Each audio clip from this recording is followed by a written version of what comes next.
Good afternoon and welcome to this running series of special editions of In-Depth School and Community. We're trying to feature as many aspects of this remote learning project that we're in right now as we possibly can. I don't know, honestly, how long I'm going to be able to do these shows. We could be facing a shelter-at-home proclamation from the governor within the next day or two. As many of you know, Massachusetts has already done so. So we'll do the best we can in the time that we have in front of us. So today I'm really pleased to have with us our Assistant Superintendent, Donna Palley. Welcome, Donna. Thank you. And our Business Administrator, Jack Dunn. Welcome, Jack. Thanks. I'm really concerned about the details, and I bet you are too. So let's talk to Donna and Jack about what are the details that we currently have that we have to really pay close attention to make sure that this remote learning program really plays out the way we hope it does. So Donna, we'll start with you. What kinds of things are you doing to make sure this all works? Well, sure, Frank. It's definitely business as not quite usual on a Monday morning in Concord. I had a meeting this morning, first thing, with all of our tech integrators. Yeah. And we were on Google Meet, and we were talking about the use of various devices to make sure that our staff are able to connect with kids in the way that they need to do that, and with families. So you said tech integrators. So for those of us who don't know what that is, can you explain? That's a great question. We are so lucky in our district that in each of our buildings, we have someone who is an absolute expert on integrating technology into the world of learning and into classrooms. Not necessarily all about fixing things, although they're great at that, but this is really people who know how to help teachers and staff use technology to get the best out of our students. So you're suggesting that the teachers have, in a sense, a secret weapon by having the tech integrators, because as an actual regular teacher, it'd be very difficult to put all this together. That's absolutely true, and that's what we were talking about today, how we can make it as easy as possible. We authored a long document that we sent out this afternoon to all of our staff so that they know these are the right ways to do this, and we'll be informing parents about that too. We followed that up with a meeting with our administrator. Our whole administrative team met today, and on we went to talk about the same topic, about making sure we're supporting technology. All right, hold that thought about the administrators. We'll come back to that. Jack, talk to us about the details that you have to be responsible for. Well, making sure the support, that what they do, that the support around that continues. Yesterday morning, I got a call that we were trying to go around and buy laptops out from Best Buy. Yeah. So it was me, Kevin Steed, who works in the IT department, Matt Matthews, and we kind of divvied up the tasks, went to multiple Best Buys, bought them up in order to get those laptops into the support staff to help the admin assistants to be able to keep the principals. And keep the teachers having what they need. We also are trying to make sure we're all set for payroll for in 2 weeks. We had a payroll last week. Now in 2 weeks we got a payroll. We got to make sure all that. And we're also making sure we're still paying all our vendors. Wow. So, Now you're also handling a lot of the food service issues, correct? Correct. Working with the Director of Food Service, Donna Reynolds. Yep. Her and Terry Crowdy, Director of Transportation, were very quick. We started from day one of the shutdown. That Monday, we were having pickup lunches. Right. And then we converted that last Wednesday to delivery of lunches and breakfasts. Right. And we did 710 on Wednesday and 674 on Thursday. And I'm waiting for the number for today. Wow. That's impressive. Yep. And they're So keeping that happens it going. every day? That happens every day. Yep. Now, are you guys doing something on the weekends too?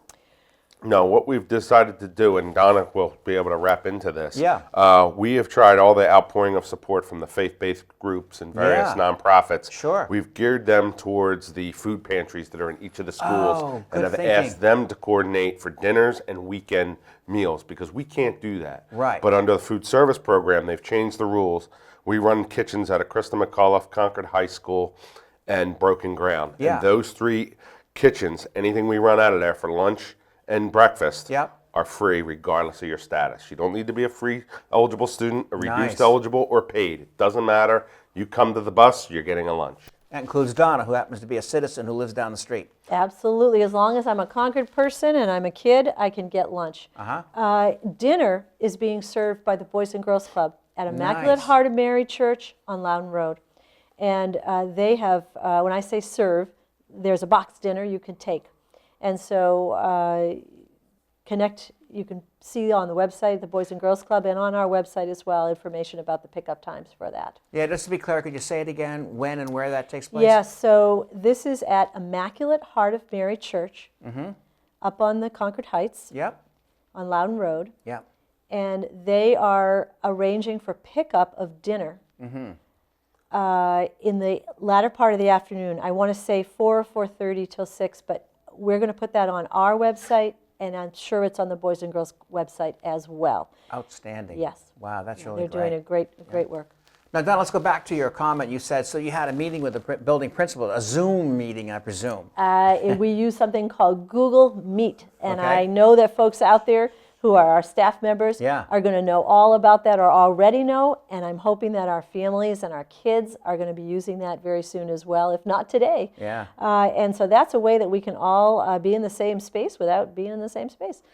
Right. And so what did you guys talk about today? We were talking about our use of technology and making sure that everybody felt really comfortable with the different kinds of devices we have, and then just answering questions about, what's happening at your school, what's happening at your school. For instance, the quarter's going to end soon at the middle and high school. Right. We had report cards go out for the elementary kids right before all this happened, so that was a good thing. Right. But they're working on and talking to each other about ending a quarter and getting those report cards out. So there's a lot of business still to do. So what are the principals saying when you have your conversations with them about, teachers and how well they're doing with this remote program? Like someone like Jack, who might not be very technologically savvy, is he having a great deal of difficulty? I mean, how are they handling things like that? We're asking teachers to do things that make sense for them. Right. We're not asking Jack, as a teacher who hasn't been using a ton of technology, For sure. to start going from 0 to 100. Yeah. Pick something that's going to work for you. So honestly, we have teachers, especially teachers with the younger children, who are doing a lot with paper and pencil and hands-on things. We have other folks who are doing an awful lot with technology and everything in between. So we're trying to give people tools that will meet people where they are. We're going to take this slowly and carefully. We're going to do it right, and we're going to try to make people feel or help people to feel comfortable about where they are. Right. So what you seem to be suggesting is we didn't just put this program together and say, see you later, we're all set, check back with us in 2 weeks and let us know how you made out. You're checking in with your principals, your tech integrators, and other people to make sure things are going the way they should. Absolutely. Every tech integrator and every principal talked about people they had been talking to, whether it was this morning, over the weekend, or last week. So people know they can check in, they can ask questions, they can get the help they need. So you're troubleshooting. I mean, basically, you're Absolutely. looking at issues that come up, and you say, okay, how can we resolve this issue? And so you may not be meeting every single day with your principals and tech integrators, but as things kind of collect in terms of issues, you say, I think it's time for us to get back together again. Absolutely. I'll expect in the next couple of days we'll do another gathering, and we'll talk about, so how did it go in the first couple of days? And we'll probably be off the topic of technology a bit and maybe talking about other things that we're hearing from kids and teachers. And what are you hearing from your principals? How are they reporting? Like, are they saying, oh my God, this is terrible, I don't know what we're going to do? Oh, Frank, they are talking about their teachers being so positive and so into this. And they're talking about making connections with their families, and families talking about how grateful they are for the connections that they're making with the staff. So we're hearing an awful lot of positives. We absolutely are. That's great. Jack, how are you keeping in touch with all your people? Well, we communicate through email, especially yesterday. We had I had to have one of the credit limits jumped up for one of the IT guys, so I reached out to Shirley, who handles our accounts payable and all the credit cards, and she took care of that for me. But mostly through email, or I'll pick up the phone and I'll call and talk to them. So, and I think the other important thing, as we've talked about at Central, is us operating at Central to know that we are still supporting our staff. We're still going to be there every day, and if people can't be, they're there remotely, but the office is running, and we're trying to have as much normalcy as possible. I know for me this morning, I have a 5th grader and a 1st grader. So this morning I woke up, I had the note from Miss Mary, just like it normally is at Abbott Downing. And then there was an email from my daughter's 1st grade teacher, and then an email following right after that from my son's 5th grade teacher. And I stopped at home. My wife was staying home this morning. There's a picture of a flag on the china cabinet, so that was for Pledge of Allegiance, and they're just trying to create the normal day, which I think a lot of parents are doing. My wife is more on social media than I am, so it's interesting what people are doing. No, that's great. I'm glad you mentioned the central office, and Donna, you and I talked about this too. So we're trying to maintain the 5-6 foot rule, making sure we don't have any contact with one another, but we do want to have central office administrators there. as often as we possibly can to man the phones and to check up on various leads that come through that are obviously problematic. And I think, obviously, as you both have said, there's a lot going on still, and even though the buildings are shut down, and we should also comment on this, that all buildings are closed unless the principal chooses to come in for a specific reason. Or a parent or a child may call and say, gee, I need to get X, Y, or Z from the school. Could you meet me at the school, and could we go in and get materials?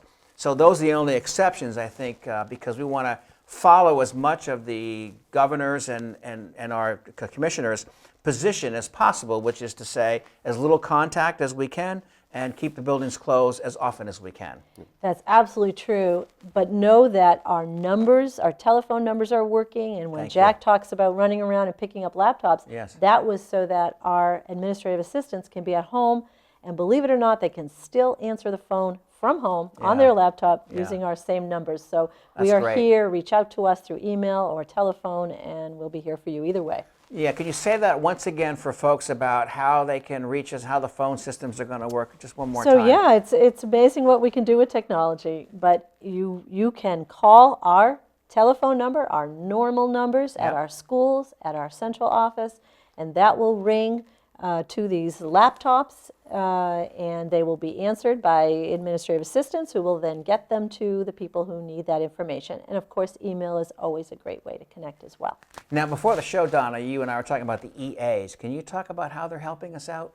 Our educational assistants. Yes. Yes. Well, our educational assistants are out there and ready to do what they need to do. I've heard about educational assistants who are using this same technology that we're talking about for our teachers to connect with students that they have been working with, but they've also helped us in other ways. I believe that they've helped us with food, with moving food out. They've helped us in the buildings with packets and information. They have just been a marvelous group and so positive and so ready to help in the ways that they can. Yeah, speaking of help, Jack, I mean, kudos to the nurses. I think you and I on Friday got a note from the nurses that some folks at Homeland Security wanted to get some materials from us, and we were able to loan a lot of materials that we had to, I can say Max Schultz's name, I think, to Max Schultz, because they needed that material as quickly as possible, so we were able to bundle a lot of stuff up and give it to him to be able to use, and we did get a note back from him saying how much he appreciated what we're able to do in such a short period of time. And then you and I got a note over the weekend from our nurses, and again, for folks who don't know, the nurses were really smart. So back in January, early January, they kind of figured that we're going to have an issue here in the school with the virus, and so they bought a lot of COVID-19 related materials in case we had to deal with issues that might come into the school. Well, now the schools are closed, but as the nurses explained to Jack and I over the weekend, Concord Hospital is needing a lot of equipment they don't have. And so again, what we did is bundle up a lot of this equipment and give it to Concord Hospital to support, their needs, because they needed ventilators and masks and other things that we certainly had on hand, and we wouldn't be in a position to use them anyway. So I think to your point, Jack, about helping out and getting people to connect up with the community has just been terrific. Yep, we Mary Palm dropped off those supplies this morning. I'll be going to the visitor lot in a little bit to drop that off at the hospital. The other thing we did is our food service staff went through our existing food supply, and whatever we cannot use, we have donated to the various nonprofits that are supporting, like the Friendly Kitchen and a few others in town.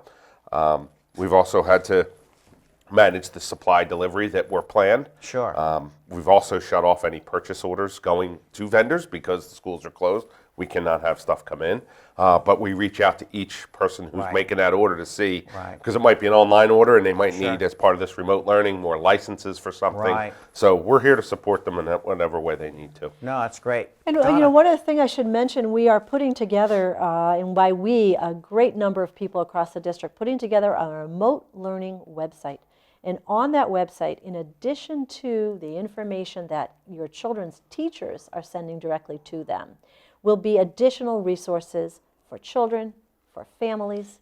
There's a section on math, there's a section on reading, there's a section on social emotional well-being, there's a section on working with young children, and so there's a section on technology at home and how to make sure everything's working correctly and how to connect with us. That's going to be sent out and made live And just I would say in the next 24 hours, we will send a Wow. note home to our communities to say, here's the link. It is a brand new section of our website that has lots and lots of resources and support. Sort of like a self-help manual. Yeah, sort of like that. And we're also soliciting if you've got things that questions that you have, information you'd like, resources you'd like to know about. We really welcome those emails and notes to let us know what you need. Speaking of questions you may have, we had a conversation this morning with Pam McLeod, who's our technology director, and Josh, who runs the studio here. And as you know, with the orders that we currently have in place, it'll be impossible for the board to come together for a board meeting. So the meetings will be virtual. And one of the concerns about the virtual meeting was, well, how can the public have a chance to chime in about what they think? And so now we know that they're going to be able to do that. So just as a forward to our public out there, there will be a number that will be broadcast on the screen. So if you want to call in and say, you know, Jack's budget is way too high, he needs to lower it, you'll be able to do that. And we'll be in a position to handle multiple calls at a time. So this way, folks in the community will be able to participate in the budget hearings and in the school board meeting that comes up, and I think our next one is April 6th.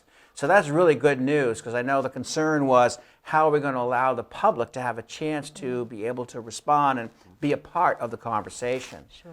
And speaking of which, Jack, I know you and I have had a preliminary conversation, and some of our board members too, and so we don't know where we're going to be, but I think you can tell us that you're rethinking the budget for next year. Oh, sure. Yeah, we're always in the current budget, the next one, and usually the one after that, just because we know and anticipate certain things coming up. So we are relooking at the budget in anticipation of what this economic impact may be after this is done.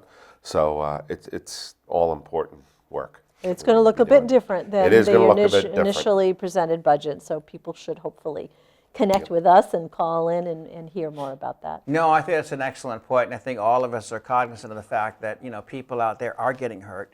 People in retail, people in the food industry, travel industry, tourism, they're getting hurt pretty badly. And so we want to be in a position, as best we can, to keep our budgets within reason, to be able to certainly run our schools, but at the same time, in a sense, tip our hat to what the community is facing and to be aware of that in a way in which we can help, bring those costs down. So I think that's an important consideration. And you and I are working on another one, which I can't divulge at this point, but hopefully that'll work too. Right, hopefully. Yeah, right now we have the public hearings to be Thursday, April 2nd at 7 you. o'clock. Yes. All that is posted online. I think Karen Reese had done that before I left. Right. And on April 6th is the second public hearing. They will be virtual, but if people want to come, as allowed by law, as we put in the notice, they're all going to be out of the boardroom at central office. We're not going to be out in the schools, because that's the only way we can broadcast live through ConcordTV. Exactly. And online with have all the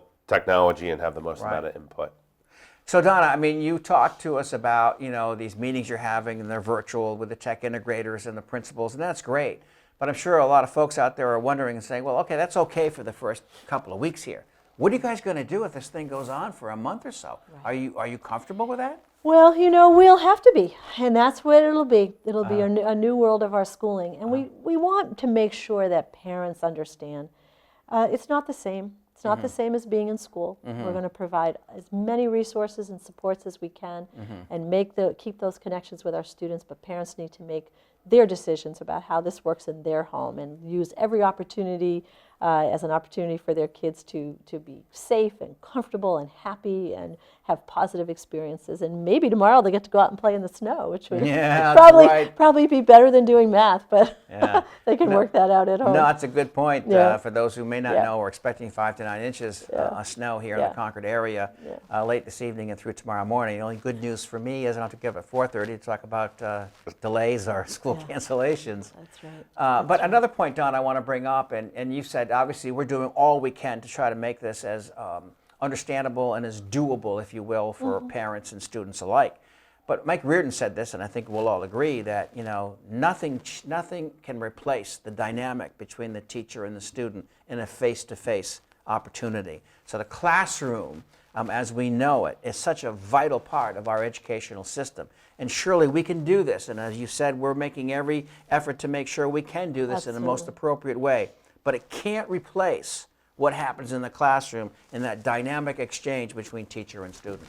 No doubt about that. And it's all about those relationships between those folks, and certainly the relationships. And I think in some ways the kids are certainly missing that relationship with their classmates, feeling point. isolated. Good and point. so how can we make sure they continue to have experiences? I'm hearing about people who are singing out their windows and their neighbors are singing back through Yeah, their no, windows. true. So how can we find those opportunities? For sure. Yeah, Jack, that's the same for you, though, too, isn't it? It's all about relationships, how you work with Terry Crotty and Matt Cashman and Donna Reynolds and all the other people you deal with. Yep, and all the community partners too that call up. I mean, we had Tris Immonen, as Donna mentioned, with them serving food up at Right. IHM. They asked, hey, when you deliver your lunches, can you put a note in there? Yep, we can print them up and get it done. We have a production center here at the high school. If they need anything, Glenn can come in and take care of it. And the conversations we're having with our wonderful partners in the community, whether it's the hospital, whether it's Riverbend for our community mental health center, whether it's, all of these folks, we all want to work together, and they have reached out to us and us to them, and it's been so positive that we've got that. You raised an excellent point, Donna, in that, when school's in regular session, obviously a lot of our attention is focused on what's happening in the school.